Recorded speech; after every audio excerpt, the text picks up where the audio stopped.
ស្នេហ៍ពិតមិនមើលលំដាប់សង្គមឬស្ថានភាពប្រាក់កាក់ទេតែតម្រូវឲ្យមានការយល់ព្រមគ្នានិងការទ្រាំទ្រគ្នានៅពេលពិបាកអំពីតួអង្គសំខាន់រតនៈបុរសម្នាក់ធ្វើតាក់ស៊ីចេះគោរពនិងសុភាពស្រីពៅសិស្សសាកលវិទ្យាល័យទន់ភ្លន់ប៉ុន្តែមានទឹកចិត្តរឹងមាំសូផានិតមិត្តស្រីរបស់ស្រីពៅដែលប្រឆាំងនឹងស្នេហ៍ទាំងនេះលោកស្រីសុកលេងម្ដាយស្រីពៅដែលស្និទ្ធនឹងមនុស្សស្ដាប់ខ្ពស់យឿនក្មេងប្រុសមានប្រាក់ដែលចង់បានស្រីពៅតាមបង្ខំបំណងដំបូង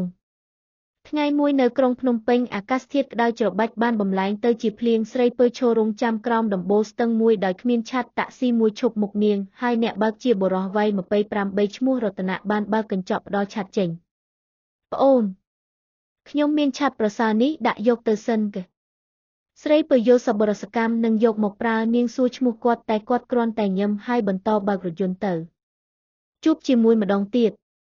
ពីនោះទៅអ្នកទាំងពីរជួបគ្នាច្រើនដងពោលគឺជាអក្សរស្នេហ៍ក៏ចាប់ផ្ដើមតិចរតនៈគួរឲ្យស្រឡាញ់បើទោះបីជាគាត់មានការងារធម្មតាក៏ដោយស្រីពៅនិយាយថា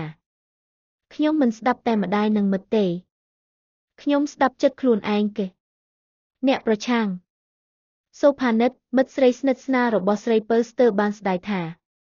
ពៅអ្នកនឹងកាន់ឆ័ត្រមកជាស្នេហ៍អត់គាត់អ្នកបើកតាក់ស៊ីបងស្រីអ្នកនឹងរលាយស្រឡាញ់ទេម្ដាយស្រីពៅក៏ថាខ្ញុំចង់ឲ្យកូនរៀបការជាមួយកូនក្រុមហ៊ុនយឿនគេនឹងស្ថិតស្ថេរជាងតែស្រីពៅបត់ទៅនឹងសម្លឹងថាខ្ញុំមិនអាចរស់ដោយចិត្តគេរឿងដែលខ្ញុំមិនស្រឡាញ់បានទេការប្រឈមនឹងជម្រើសយឿនក៏គិតយ៉ាងគំនិតដល់កម្រិតណាស់និងប្រើប្រាស់អំណាចលុយដើម្បីបង្កើតសម្ពាធដល់រតនៈតែរតនៈមិនដាក់ចិត្តឡើយគាត់ថាខ្ញុំអាចគ្មានអ្វី